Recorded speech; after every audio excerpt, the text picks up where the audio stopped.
What do you think is going to happen? Good morning, by the way. Good morning. Happy Jobs Friday. What'd you get me? Well, I got you a great attitude to start your day. Thank you very much. You're very welcome. I'll never say fee, fi, fo, fum again. You're making fun of the way I walk. It's okay. I'm a stomper. I'm husky, as they say. What do we expect from the job market today?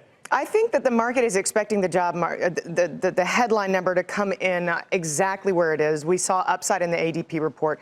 We saw Mark Zandi here on CNBC, bizarrely enough, say that that's not a reflection of the true health of the job market. But look. By the way, Mark is on this show today. Did you know that? I did not. He's on at 5:50 a.m. Eastern Very time. exciting. Yes, so okay. I'll get him on that one. I'm wondering why he said this is not reflective of the strength of the real job market. But look, the survey week when the statisticians in D.C. asked people about their job conditions happened during the lowest initial jobless claims of this entire recovery. So the survey week suggests that there could be some upside in these numbers. We're looking for the unemployment rate to pop up to 3.9%, but for the reasons that we want, because people are coming off the sidelines and rejoining the workforce, labor force participation rate to possibly pop up. April, however, seasonally speaking, is very weak for wage gains, which means that this could be the mother of all Goldilocks jobs reports, because we won't see anything that would alarm Jay Powell and put him in a mode where he's like, okay, we might be tightening. By the same token, as if we see wage inflation come off, maybe what we hear from Rich Clarida later today, because it is jobs report Friday, but everybody's going to be paying attention to Mr. Insurance rate cut. And we are back to that sort of old place where we were a few years ago, where if it's too good, it's bad, and bad is good, but right in the middle, maybe, the perfect amount of porridge. So again, if we get a number that is too hot, too strong, it means the economy's good. But does it also mean maybe, just maybe, we'll get a rate hike later on in the year? Well, according to Mr. Powell, the Fed is comfortable with the current policy. Well, yes, and you don't want for them to re-engage, which again is why I think markets have sold off these last 2 days. Some of it has to do with oil, but I think the reason we're seeing the 10-year at 2.56% is because markets have priced out that probability of a rate hike being a certainty in 2019, and they're not happy about it. Well, you mentioned oil, by the way, something we talk about a lot on this program. Which is great for consumers, by the way. It is. But Jim Cramer, by the way, has been exactly right on this. The stock market has traced oil. It used to be we traced the FANG stocks, or we traced the Fed or whatever.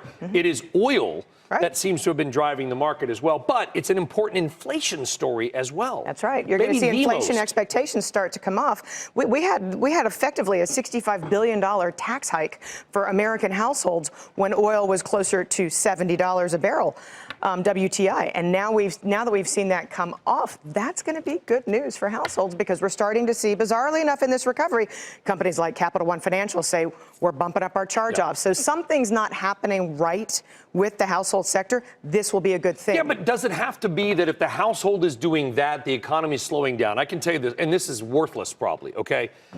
And I got Mr. Frank Collins sitting next to me. You came in this morning. We drive at this ungodly hour, right? Who's on the road? Trucks. I'm going to tell you something. That's right.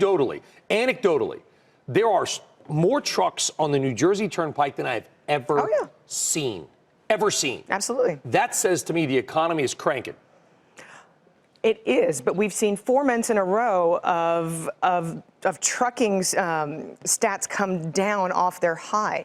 So Cass actually went so far as to say we're considering saying that we're hitting a slowdown, because we have seen big rig prices fall. We have seen trucking come down. We've seen Challenger Grain Christmas has had 9 months in a row of year-over-year increases in layoff.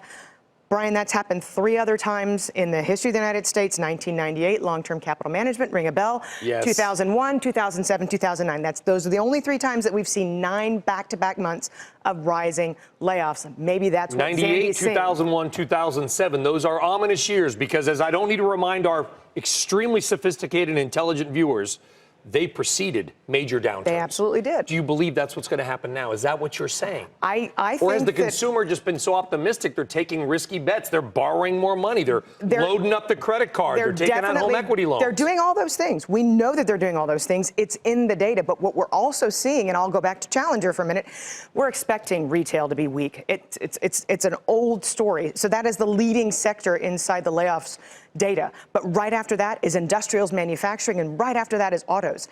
I know that we're not a manufacturing nation. I know that we're a services-led economy. I understand all of that, but these high-paying manufacturing jobs tend to precede inflection points in the economy, and that's what we're starting to see. And you expect that Goldilocks number today? I think we can see some Goldilocks again. And that would be right around jobless consensus. claims 190, cracked 200. underneath 200,000 in the survey week that they compiled these numbers. We have to go. If we get a number over 300, a three handle, as they say, does that put a rate hike on the board? Because our friend Scott Meinert said he didn't change his tune. He yelled at me when I said he flip-flopped. He thinks we could have a rate hike at the end of the year, and he's one of the smartest guys out there. He is one of the smartest guys out there. Also one of the biggest. Yes, he is. He's got an even bigger fee-fi-fo-fum. No, I think a 300,000 number, given Jay Powell's hawkishness, will put even more pressure on Rich Clarida this afternoon to deliver on the Fed staying dovish.